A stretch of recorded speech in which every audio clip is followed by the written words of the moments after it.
Welcome my channel. আজ আমি বানাবো একটা মটরশুঁটির কচুরি। তো দেখো, এই যে মটরশুঁটি আমি বাজার থেকে নিয়ে চলে এসেছি, আর মটরশুঁটিগুলো ছাড়িয়ে নিচ্ছি। মটরশুঁটিগুলোকে ভালো করে ছাড়িয়ে নিয়ে তারপর সেগুলোকে আমি ধুয়ে নেব। ঠিক আছে, এই দেখো মটরশুঁটি ছাড়ানো হয়ে গেছে, আর আমি ভালো করে ধুয়েও নেব। তো মটরশুঁটি ছাড়ানোর পরে ধুয়ে নিয়ে সেগুলোকে আমি মিক্সির মধ্যে পেস্ট করব। তো মিক্সির মধ্যে দেখো আমি সেগুলোকে নিয়ে একটুখানি আদাও নেব। ঠিক আছে, তো মিক্সির মধ্যে আদা আর মটরশুঁটিগুলোকে নিয়ে ভালো করে পেস্ট করব। দেখো পেস্ট করা হয়ে গেছে আমার। পেস্ট করে নিয়ে তারপরে সেগুলো মিহি করে করতে হবে। সেগুলোকে ভালো করে কড়াইয়ে তেল গরম করতে দিয়ে দিচ্ছি, আর একদিকে কড়াই দেখো এই যে মশলাটা করছি, জিরে, ধনে আর শুকনো লঙ্কা, এইগুলোকে ভালো করে শুকনো করে নেড়ে নিয়ে সে ঠান্ডা করে একটুখানি গুঁড়ো করে নিতে হবে। আর দেখো তো কড়াইয়ের মধ্যে তেল দিয়ে এখানে আমি যেটা পুরটা বানাচ্ছি, বানানো প্রায় শুকনো শুকনো করে নিতে হবে। একটু নুন চিনি দিয়ে একটু মিষ্টি মিষ্টি যেন হয়, বেশ খেতে ভালো লাগে। আর মশলাটা যেটা করেছিলাম সেটা এখন দিয়ে দিয়েছি। ওখানে দিয়ে তারপরে পুরটা ভালো করে রেডি করব। এই দেখো আমার পুর একেবারে রেডি। শুকনো শুকনো করে এটা ঠান্ডা করে নিতে হবে, ঠান্ডা করে তবেই সেগুলো ভরতে হবে। আর আমি অন্যদিকে ময়দা আগে থেকেই মেখে রেখেছিলাম, প্রায় ময়দা মেখে 20-25 মিনিট মতো রেখে দিতে হবে। আর তারপরে দেখো আমি যেভাবে গোল গোল করে তারপরে ভেতরে মাঝখানটা গর্ত করে যেভাবে পুরটা ভরছি সেভাবেই তোমরা ভরবে, তাহলে পুরগুলো আর বেরোবে না খুব ভালোভাবে। তাহলে বেলাও যাবে আর ছাকাও যাবে ভালো করে।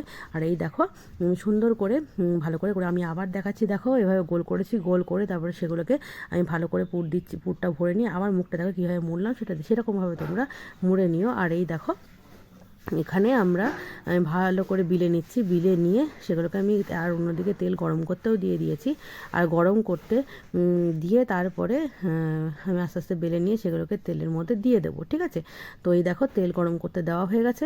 তো তেলও আস্তে আস্তে গরম যখন হয়ে যাবে তারপরে সেগুলো তোমরা লুচিগুলোকে কচুরিগুলোকে ভালো করে ছেড়ে দেবে। তো আমার কাছে অনেকগুলো কুচি আছে, আমি এইভাবে একে একে ভালো করে ছেড়ে নেবো।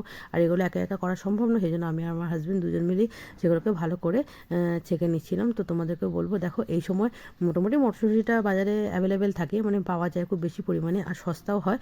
তো এই সময় তোমরা মটরশুঁটি কচুরিটা একটু বানিয়ে দেখো কেমন হয়। তো আমি যেভাবে বানালাম সেভাবে একটু করে দেখো, যদি ভালো লাগে তো সকলকে বলবো এইভাবে করো, বেশ ভালো লাগবে।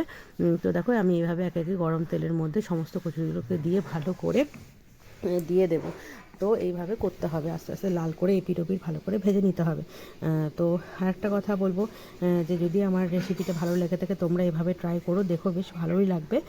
তো সুন্দর করে লাল করে ভেজে নিতে হবে। আর আমি আগে থেকেই আলুর তরকারি বা আলুর দম আর কি খুব ভালো লাগে কচুরির সাথে। তো আলুর দম বা কচুরি যে যেভাবে করতে চায় করবে। তো আমি আগে থেকে আলু তরকারি মটরশুঁটি দিয়ে বানিয়ে রেখেছিলাম, একটু ধনেপাতা দিয়ে তো বানিয়ে রেখেছিলাম। তো যাই হোক, তোমরা যেটা পছন্দ করবে সেটা করবে। আর আমি এইভাবে আস্তে আস্তে সমস্তগুলো শিখে নেবো, আর সুন্দর করে ভালো করে সকলের কাছে পরিবেশন করব। তো দেখো আমার প্রায় শেষের দিকে ভাজা হয়েই এসছে, কেমন ফুলেছে দেখেছো। তো এইভাবেই আস্তে আস্তে ফুলবে। আর তোমরা ট্রাই করে দেখো, যদি ভালো লাগে তো একটু লাইক, কমেন্ট আর শেয়ার করে দিও। তোমাদের কে বলবো যে যদি ভালো লাগে তো অবশ্যই একটা শেয়ার করে দিও। এই দেখো এভাবে আমি আস্তে আস্তে ভালো করে ভেজে নেব। সমস্তগুলো এখনও ভেজে নিচ্ছি, কারণ আমার কাছে তো অনেক কটা ছিল, অনেকগুলো ছিল, তো আমার ভাজতে একটু সময়ও লাগবে। তো আমি দেখো আস্তে আস্তে সব ভেজেও নিচ্ছি। তো আর দেখো সব শেষে প্রায় মোটামুটি ভাজা শেষের দিকে, আর আমি এবার সকলের কাছে পরিবেশন করে দেবো। দেখো কচুরি আর একটু আলুর তরকারি বানিয়ে রেখেছিলাম, আগে থেকেই বলেছিলাম। তো কেমন লাগলো বলো।